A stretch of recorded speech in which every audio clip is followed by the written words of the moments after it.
Every year, my best friends and I celebrate Katie's birthday at her cottage.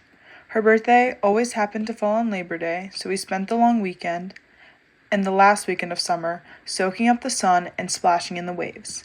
This was always a beloved tradition of our friend group, a time we always cherished with one another. Hi, my name is Emily, and today was not a typical day at the cottage.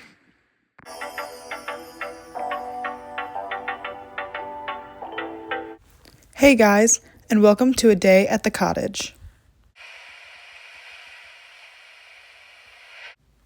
It was finally time for one of the best weekends of the year, Katie's birthday weekend. We all arrived at the cottage already in bathing suits, ready to get a fun weekend started. The day was picturesque, the perfect summer afternoon, sun shining, birds chirping, and the water was perfectly warm, as it was already August.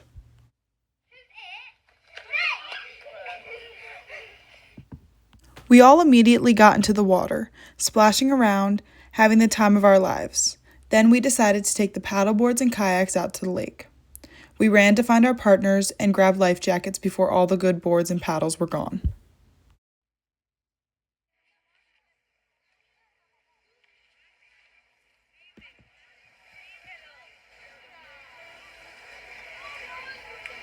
Emma and I headed out for the island in the middle of the lake. We paddled out blissfully unaware of what was to come. We spent our time on the island exploring, walking around barefoot and feeling the ground beneath our toes. Suddenly, the wind started to pick up, and we noticed deep, black, ominous clouds loom into view. Emma and I looked at each other and within an instant jumped into the kayak and began to head back to shore.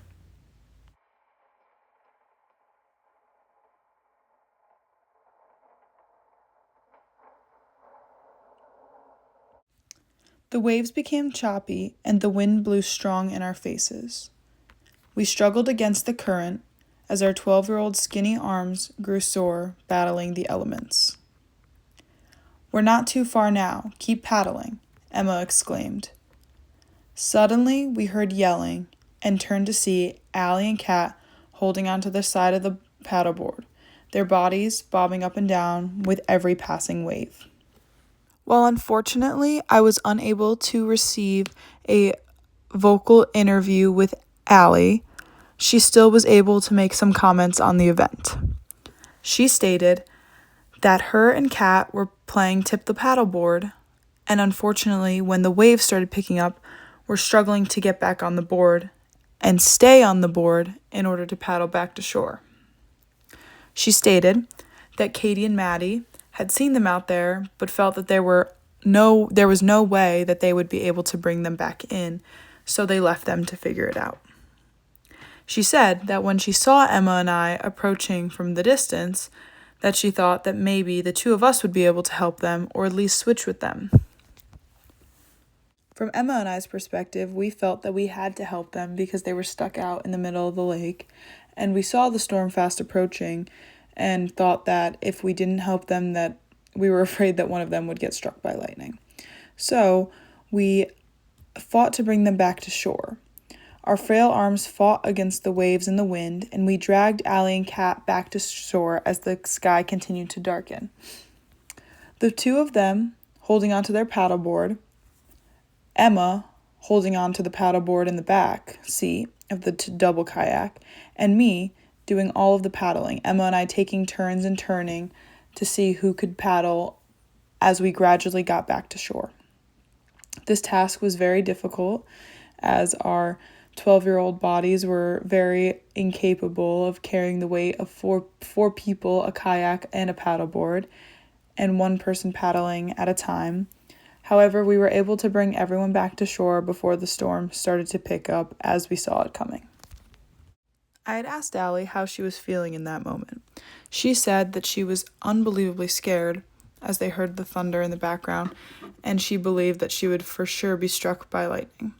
She also said that she didn't think that her and Kat would be able to get back to shore with the paddleboard and was afraid of getting in trouble for leaving the paddleboard behind.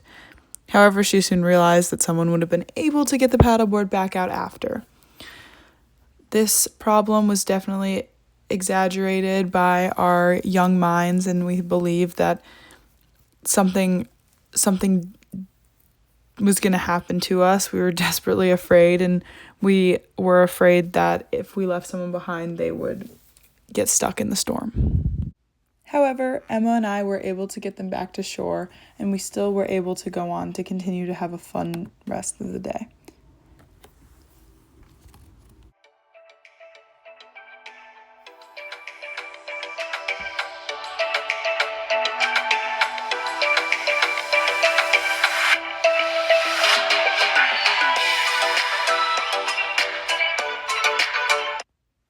However, the storm passed as all summer storms do, and we went on to enjoy our last days.